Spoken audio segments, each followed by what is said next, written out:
Now, the Daily Maverick is reporting that the controversial Turkish power ships proposal has been approved. The Minister of Forestry, Fisheries and the Environment, Dion George, is believed to have signed the proposal for Richards Bay Harbour. Joining us is Yegeshni Moodley, who's a senior climate and energy campaigner at Groundwork. Yegeshni, thank you so much for joining us.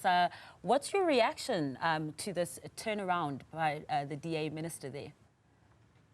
Thank you, Martha, and good evening to your listeners and viewers. I think as civil society, we really have found the decision by the new minister very disappointing. It almost seems as if he's endorsed car power ships' submission to our appeal. And we really like to engage more with the decision as civil society, but also we've made several requests to the new minister to actually meet with him in order for him to understand where we as civil society stand with regards to gas to power, with regards to gas exploration in South Africa. So we are working on further steps, which may include a legal review. But we really would like to engage more with the department and try to understand where this decision is coming from, especially as Minister Ramokgopa has just recently stated very clearly that car power ships is off the tables because they've lost their grid allocation. So does this really mean that we have an open season now on this environmental authorization and this access to the EIA process that has been given to the car power ships, because they are most likely to then make this authorization available to other gas to power plants.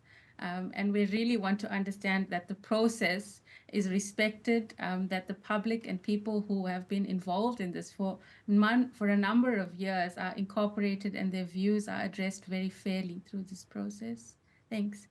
Yeah, and I guess, you know, why I was also mentioning the Minister, Dion George, being from the DA as well, is because the DA has been very vocal when it comes to this car power ship deal. I mean, just looking at a statement that was released on the 15th of May last year by the Democratic Alliance, saying that the DA will contest any plan to tie South Africa to a 200 billion rand 20-year car power ships contract. And then fast forward to post the elections, and we've got a government of national unity. We've got a minister in Dion George, who is obviously the Minister of Forestry, Fisheries and Environment, going against what the party has been advocating for all these years. It's an incredibly surprising about turn. I mean, it seems very two-faced for a party who initially criticized government's reaction to the electricity crisis, and now partaking in the very project that they completely degraded in the media. So it really is confusing for us as members of the public to understand whether the Democratic Alliance is now in favor of gas. Is that their new political position now that they're placed within the power to be able to authorize these projects? And just to remind our viewers as well of some of the work that you've been doing as Groundwork, and also there's activists as well on the ground who are trying to raise awareness around this. What are the issues with this car power ship deal? Yeah, so what we've noted around the gas to power projects in Richards Bay is there really are very serious concerns. So what we're seeing is that the climate change impact assessment are extremely fraught with gaps, including issues like not considering the full life cycle of gas. So there are many emission points throughout gas exploration and transport which are not accounted for, which really make gas on par with coal in terms of climate change impacts. And then a very important gap is that the impact of climate change on having these 3 ships most likely located in Richards Bay Harbour. For example, the storm surges that we saw in Cape Town, the tornado on the north coast of Durban, and the possibility of tropical cyclones now entering South Africa. All of these have not been accounted for in that impact assessment. And also the disregard for subsistence fisherfolk. I mean, they've been called poachers, so they've been libeled in the press. They haven't been consulted.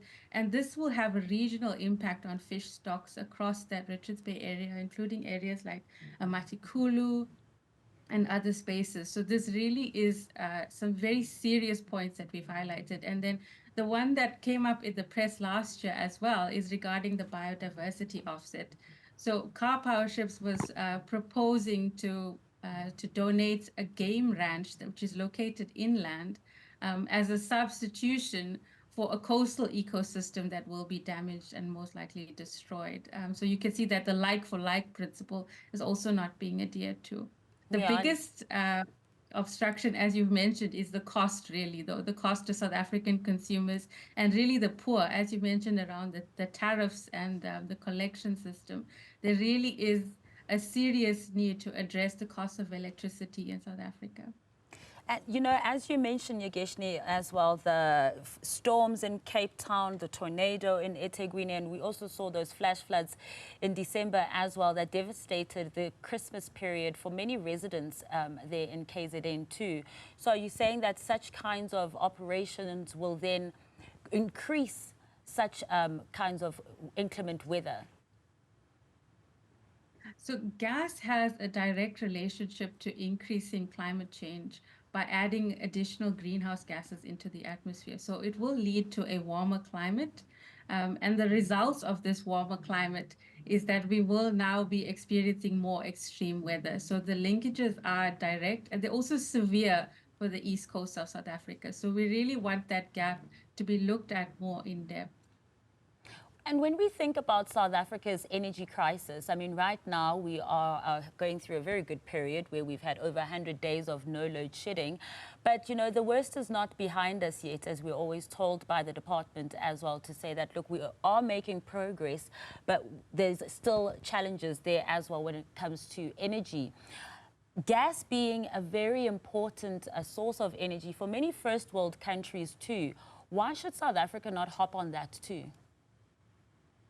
So, as you would recognize, first world countries have vastly superior economic circumstances to the average electricity consumer in South Africa. So, that means a number of price shocks. If we would look at the example of what happened in the Russia Ukraine war, people in Europe were actually freezing. The same decisions that we make it in South Africa with regards to food or electricity, Europeans were making with regards to food or gas, and some were freezing in their homes during that winter because they couldn't afford the price of gas. So that is a major shock that people need to know and understand with regards to gas. Electricity at 1 Rand 40 a kilowatt hour is vastly different to gas at around 5 Rand per kilowatt hour, which is what we likely would be paying under a car power ship scenario. So it would be more expensive. Much more expensive, but also very volatile. So extremely unpredictable. Well, Yegeshni, thank you so much for joining us this afternoon and sharing your insights.